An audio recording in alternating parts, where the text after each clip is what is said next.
आज का हमारा ऑर्डर करवा चौथ और बर्थडे सेलिब्रेशन दोनों के लिए था। तो चलिए बनाते हैं आज ये प्यारा सा केक। तो hello viewers, welcome back to my channel bake delicious with Neetu. तो जो आज का ये हमारा केक है, इसका ऑर्डर हस्बैंड ने अपनी वाइफ के लिए दिया था। तो ये करवा चौथ के दिन का ही मेरा जो है ऑर्डर है। तो उसी दिन उनकी वाइफ का भी बर्थडे था। तो ये ऑर्डर हाफ़ केजी से ज़्यादा और 1 केजी से कम का था। तो जिसके लिए मैंने लिया है 160 ग्राम प्रीमिक्स, जो है हम हाफ़ केजी के लिए लेते हैं, और उसका हाफ़ 80 ग्राम प्रीमिक्स। टोटल मैंने 240 ग्राम प्रीमिक्स लिया था इस केक को बनाने के लिए। तो यहाँ पर जो केक टिन है वो मैंने यूज़ किया है 5.5 इंच का। तो जिससे हमारा जो केक है उसकी विड्थ काफ़ी अच्छी आ जाती है अगर आप हार्ट शेप केक बना रहे हो। तो यहाँ पर जो है हमारा केक स्पॉन्ज है जो वो होममेड प्रीमिक्स से बना हुआ है। तो आप देख रहे हो कि जैसे मेरी स्पॉन्ज थोड़ी हार्ड लग रही है, तो इसके लिए मैंने इसकी सोकिंग जो है बहुत अच्छे से की थी। तो अगर आपकी भी जो स्पॉन्ज है आपको थोड़ी हार्ड लग रही है तो उसके लिए आप इसकी सोकिंग अच्छी तरह से करें, जिसके कारण जो हमारा जो स्पॉन्ज है थोड़ा सॉफ्ट हो जाता है। तो यहाँ पर मैं जो आज का केक है वो बटर स्कॉच फ्लेवर में बनाने वाली थी, और यहाँ पर मैंने homemade butterscotch sauce add की है और प्रालीन ऐड की है, और इन दोनों की रेसिपी मेरे चैनल पर अपलोडेड है, आप देख सकते हो वहाँ पर। तो यहाँ पर जो है मेरा बटर स्कॉच सॉस है जो मैंने वाटर में डिज़ोल्व किया था थोड़ा सा, जिससे मैं इसकी सोकिंग कर रही हूँ। और जो बाकी मेरा बटर स्कॉच सॉस था वो थोड़ा थिक हो गया था फ्रीज़र में रखने के कारण, तो जिसको मैंने थोड़ा सा स्मूथ करने के लिए उसमें 1 चम्मच के करीब क्रीम ऐड करके उसको अच्छी तरह से चम्मच से बीट कर लिया था, जिससे जो हमारा सॉस है थोड़ा सॉफ्ट हो गया था। तो उसको जो है अप्लाई करना इजी हो जाता है लेयरिंग में। तो इसी का जो है 1 स्पून मैं यहाँ पर सॉस का ऐड करते जा रही हूँ, और धीरे धीरे इसकी लेयरिंग हम करते जा रहे हैं। तो यहाँ पर जो हमारा प्रालीन है ये आलमंड प्रालीन है, जिसको मैं फिलिंग के लिए यूज़ कर रही हूँ, जिससे हमारा केक का जो फ्लेवर है बहुत ही अच्छा आता है। तो यहाँ पर स्पॉन्ज है जो मैंने इसको 3 लेयर्स में काटा था।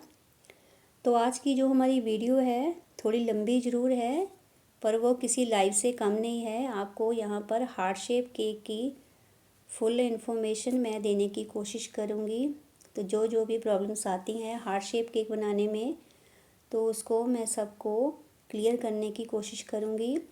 तो यहाँ पर मैं तीनों लेयर्स को ऐसे ही असेंबल करती जा रही हूँ, सोकिंग करती जा रही हूँ। तो अगर आपका स्पॉन्ज जो सॉफ्ट है तो उसकी सोकिंग आप कम करें, अगर थोड़ा हार्ड है तो उसकी सोकिंग आप अच्छी तरह से कर सकते हैं। तो यहाँ पर हम इसकी अच्छी तरह से क्रम कोटिंग करेंगे। तो इसके लिए हम पैलेट नाइफ का ही यूज़ करेंगे। तो अगर आप हार्ट शेप केक बना रहे हो तो क्रम कोटिंग के बाद इसको फ्रीज़र में रेस्ट करने के लिए ज़रूर रखें, 5-10 मिनट या 15-20 मिनट हो सके तो, क्योंकि जिससे जो है हमें अगर कटिंग करनी है, इसको हार्ट शेप में कट करना है तो वो इजी होगा। तो यहाँ पर जो है मैंने इसको रेस्ट के लिए नहीं रखा था, मुझे जल्दी थी। तो ये करवा चौथ के दिन का ही ऑर्डर है जैसे कि मैंने आपको बताया, तो इसी कारण मुझे जल्दी थी तो मैंने इसकी क्रम कोटिंग करके इसको फ्रीज़र में नहीं रखा था। इसके साथ ही मैंने इसकी जो है कटिंग कर दी थी हार्ट शेप में। तो आपको इसको पहले ही फ्रीज़र में रेस्ट करने के लिए रखना है, उसके बाद इसको हार्ट शेप में कट करना है। तो हार्ट शेप के लिए यहाँ पर मैंने पहले क्रॉस का निशान डाला है, उसके बाद ही हम इसको हार्ट शेप देंगे। तो आपको हार्ट शेप केक बनाने के लिए हार्ट शेप केक टिन लेने की कोई ज़रूरत नहीं है, क्योंकि वो पैसा वेस्ट वाला ही काम है। क्योंकि आप अगर हार्ट शेप लेते हो, आप हार्ट शेप टिन में बनाना ही सीख जाते हो, तो आपको तीनों ही हाइट या वेट के केक टिन लेने पड़ेंगे, हाफ़ केजी का, 1 केजी का, 2 केजी का। तो इसीलिए आप कोशिश करें, अगर आप बिगिनर हैं तो आप कोशिश करें कि आप सर्कल से ही हार्ट शेप बनाना सीखें, तो जिससे आपके जो है पैसे की बचत होगी। तो जो केक टिन है पहले ही हमारे पास बहुत होते हैं, तो एक्स्ट्रा एक केक टिन्स हमारे पास नहीं होंगे। तो यहाँ पर ऐसे ही मैं इसको पीछे से कट करके आगे लेके आ रही हूँ। तो इसीलिए मैंने जो है स्पॉन्ज को थोड़ा पीछे करके ही रखा था, क्योंकि मुझे पता था कि पीछे से ये कट होके फिर मैं इसको आगे लेके आने वाली हूँ। इसीलिए आपको पहले से ही डिसाइड कर लेना है कि आपको हार्ट शेप कहाँ से देनी है, तो उसके हिसाब से ही आप स्पॉन्ज को उसी साइड पर पहले से ही रखें पीछे की तरफ। तो यहाँ पर मैंने पीछे की तरफ रखा था, उसी कारण फिर मैंने पीछे से शेप को उठाकर आगे ले आई। उसके बाद जो है हमारा स्पॉन्ज है उसको मैंने फ्रीज़र में रेस्ट करने के लिए रखा था क्रम कोटिंग के बाद। तो यहाँ पर हम थोड़ा सा कट करके इसका एक छोटा सा पीस निकालेंगे, जिससे हमारा जो है हार्ट शेप मेंटेन हो जाता है। जहाँ पर आपको दिख रहा होगा कि मैंने थोड़ा सा डीप डाल दिया है। डीप मैंने इसलिए डाला है क्योंकि बाद में यहाँ पर क्रीम लगेगी तो हमारी जो शेप है बहुत अच्छे से मेंटेन हो जाएगी। तो आप वीडियो में बने रहिए लास्ट तक। तो ये वीडियो आज की है जो इन्फॉर्मेशन से भरी हुई है। तो आज की वीडियो में मैं आपके हार्ट शेप रिलेटेड जो भी डाउट्स हैं वो क्लियर करने की कोशिश करूँगी। तो यहाँ पर मैंने इसकी कटिंग करने के बाद इसको अच्छी तरह से क्रम कोट कर दिया था। तो आपको जो शेप है आगे से हमने गोल शेप कट किया है उसको अच्छी तरह से अपने पैलेट नाइफ से अच्छी तरह से स्पॉन्ज को है जो दबाना है अच्छी तरह से, जिससे वो जो है अच्छी तरह स्टिक हो जाए। तो यहाँ पर क्रम कोटिंग के लिए आप देख रहे हो कि मैंने एक्स्ट्रा क्रीम यूज़ की है। तो यहाँ पर इसलिए एक्स्ट्रा क्रीम यूज़ की है क्योंकि जो है हमारी शेप अच्छी तरह से मेंटेन हो जाए, जो हमारे क्रम्स है वो अच्छी तरह से हाइड हो जाए। तो इसके शेप देने के बाद ही मैंने इसे रेस्ट के लिए रखा था। तो यहाँ पर आपको दिख रहा होगा कि जो मेरी लेयर्स हैं वो ऊंची नीची हैं, तो उसको आप बड़ी आसानी से मेंटेन कर सकते हो। वहाँ पर आप थोड़ी सी क्रीम एक्स्ट्रा फिल कर दो तो हमारा जो है सब तरफ से एक बराबर हो जाता है। तो यहाँ पर रेस्ट के लिए मैंने इसे फ्रीज़र में रखा था, काफ़ी घंटों के लिए रखा था। उसके बाद मैं बिज़ी थी, फिर मैंने इसकी जो है फाइनल आइसिंग रात के करीब की थी। तो या उसके बाद ये रेस्ट के लिए काफ़ी देर फ्रीज़र में पड़ा रहा। तो यहाँ पर मैं लास्ट में इसकी क्रम्स को अच्छी तरह से हाइड करने के लिए मैं यहाँ पर हार्ड स्क्रैपर का यूज़ कर रही हूँ, जिससे कि जो है हमारी क्रीम अच्छी तरह से उसके साथ स्टिक हो जाती है। फिर उसके लिए मैंने जो है पाइपिंग बैग में वाइट कलर की क्रीम फिल की थी, उसके बाद ही मैंने इस पर क्रीम अप्लाई की थी। तो आप भी पाइपिंग बैग का ही यूज़ करें। फिर क्या है जिससे कि हमारी जो है हार्ट शेप मेंटेन रहती है अगर आप बिगिनर हो तो यहाँ पर मैं क्रीम को सब तरफ अच्छी तरह से अप्लाई कर रही हूँ। तो आज का जो हमारा ऑर्डर है आपने देख ही लिया होगा थंबनेल में कि ये 3D हार्ट शेप केक है। तो जिसके लिए हमारी जो है एक्स्ट्रा क्रीम इसमें जाती ही है। तो इसके लिए आपको पहले ही जो है ध्यान में रखना है कि आप कौन सा केक बना रहे हो, उसमें कितनी क्रीम जाने वाली है। तो उसी हिसाब से जो है अपना बेस रेडी रखें, उसी हिसाब से ही अपना प्रीमिक्स लें। तो यहाँ पर हमें बहुत ही सॉफ्ट हैंड का यूज़ करना है और जो इसकी शेप है उसको मेंटेन रखना है, शेप नहीं बिगड़नी चाहिए। तो जहाँ पर आप नोक पर आ रहे हो वहाँ पर उसको आपको जो है अपना स्क्रैपर छोड़ देना है, नहीं तो क्या होगा जो हमारी नोक है इसके एजिस हैं वो हमारे गोलाई में आ जाएंगे। अगर आप ऐसे ही घुमा दोगे स्क्रैपर को तो वो गोलाई में आ जाएंगे। तो यहाँ पर आप देख रहे हो कि मैंने जो है इसका जो नोक है एज है इसका उसको मैंने एक्स्ट्रा क्रीम अप्लाई की है। वो इसलिए अप्लाई की है कि उसकी जो एजिस हैं वो मेंटेन रहे। तो यहाँ पर आपको सॉफ्ट हैंड से काम करना है, नहीं तो आपका जो है शेप सारा ही ख़राब हो जाएगा। तो यहाँ पर मैं अपना सॉफ्ट स्क्रैपर यूज़ कर रही हूँ। मैंने इस वीडियो में पूरी कोशिश की है कि मैं आपको फास्ट फॉरवर्ड करके ना दिखाऊं, जिससे कि आपको पता चले कि हमें भी केक बनाने में कितना समय लगता है, शेप को मेंटेन करने में कितना समय लगता है, तो इसीलिए मैंने वीडियो को फास्ट फॉरवर्ड नहीं किया है। तो अगर आपको वीडियो लंबी लग रही है तो आप खुद ही फास्ट फॉरवर्ड करके इसको देख सकते हैं। तो यहाँ पर आप देख रहे हो कि मैं इसको डोम शेप देने की कोशिश कर रही हूँ, क्योंकि 3D केक है तो उसके लिए डोम शेप ज़रूरी है।